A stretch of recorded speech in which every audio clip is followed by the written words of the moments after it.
महाराष्ट्र विधानसभा चुनाव के लिए प्रचार खत्म हो चुका है। सभी ने प्रचार में एड़ी चोटी का जोर लगा दिया। भिवंडी से एआईएमआईएम के उम्मीदवार भी इस रेस में है, लेकिन उनका प्रचार का एक वीडियो सोशल मीडिया पर वायरल हो गया है। इस वीडियो में वारिस पठान फुट फुट कर रोते हुए दिख रहे हैं। रोते हुए उन्होंने अपने साथ हो रहे गलत बर्ताव की बात की। उन्होंने कहा कि अगले 5 साल मैं रहूं या ना रहूं पता नहीं, सब मेरे पीछे पड़े हैं, मेरी रैली रोक देते हैं, मुझे यहाँ की जनता जिताएगी। वायरल वीडियो में वारिस पठान कहते दिख रहे हैं कि भरोसा नहीं, शायद मेरा लास्ट इलेक्शन हो, 5 साल बाद मैं रहूं या ना रहूं मुझे पता नहीं, मेरा कसूर बस इतना है कि मैं सबके लिए लड़ रहा हूं, मेरा यही गुनाह है, मैं सबके लिए आवाज उठाता हूं। शायद मेरा लास्ट इलेक्शन हो, 5 साल बाद मैं रहूं ना रहूं मुझे पता नहीं है, मेरा कसूर है बेटा, कसूर है मेरा कि मैं लड़ रहा हूँ सबके लिए, मेरा यही गुनाह है ना। और मेरे को आवाज उठाता हूँ रोज सबके लिए, तो क्यों रोकते हो आप, मेरी रैली को कैंसिल करते हो आप?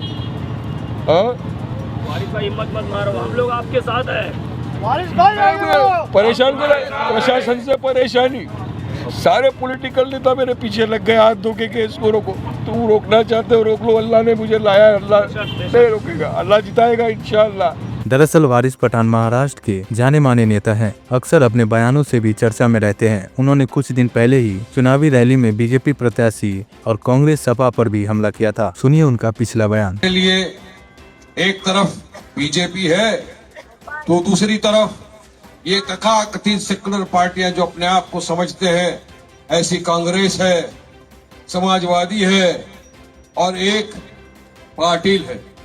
बीजेपी का उम्मीदवार चोगले, वो तो है आरएसएस, विलास पाटिल, चड्डी बनियान, सबके पास फोटो है, आरएसएस का ही था।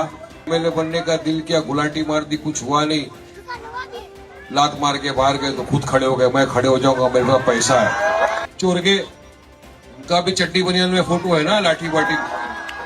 चौथे समाजवादी, इतना तकलीफ, गठबंधन तोड़ दिया, मामा मामी सब साथ में थे ना, अब क्यों साथ में नहीं है भाई?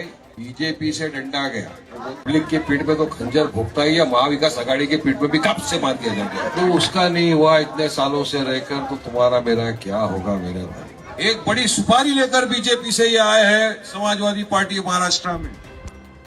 इनकी मंशा एक ही है कि मुसलमानों की कयादत को खत्म करो यहाँ पर। एआईएमआईएम उम्मीदवार वारिस पठान का मुकाबला बीजेपी के महेश चौगले और कांग्रेस के दयानंद मोतीराम चौरा से है। अगर इस सीट की इतिहास की बात करें तो भिवंडी पश्चिम सीट परिसीमन के बाद 2008 में बनी है। 2009 में इस सीट पर पहला चुनाव हुआ था। पहले चुनाव में समाजवादी पार्टी के उम्मीदवार अब्दुल राशिद ताहिर मोमीन ने जीत दर्ज की थी। फिर इसके बाद 2014 और 2019 में बीजेपी के महेश चौगले इस सीट से विधायक रहे। इस बार चुनाव में भिवंडी पश्चिम सीट पर दिलचस्प मुकाबला होता नजर आ रहा है। बता दें कि महाराष्ट्र के चुनावी मैदान में उतरी एआईएमआईएम ने इस बार पिछले 2 बार की तुलना में कम प्रत्याशी उतार रखे हैं, लेकिन पार्टी अपने स्ट्राइक रेट को बढ़ाने की लगातार कोशिश में लगा हुआ है। इस बार महाराष्ट्र एआईएमआईएम ने 16 सीटों पर अपने उम्मीदवार उतारे हैं, जिसमें 4 दलित और 12 मुस्लिम उम्मीदवार है। वही 2019 में विधानसभा चुनाव में पार्टी ने 44 सीटों पर प्रत्याशी उतारे थे, लेकिन 2 ही सीटें हासिल हुई, जबकि 2024 की विधानसभा चुनाव में एआईएमआईएम ने पहली बार 22 सीटों पर लड़ा था, जिसमें से सिर्फ 2 सीटों पर जीत दर्ज की थी।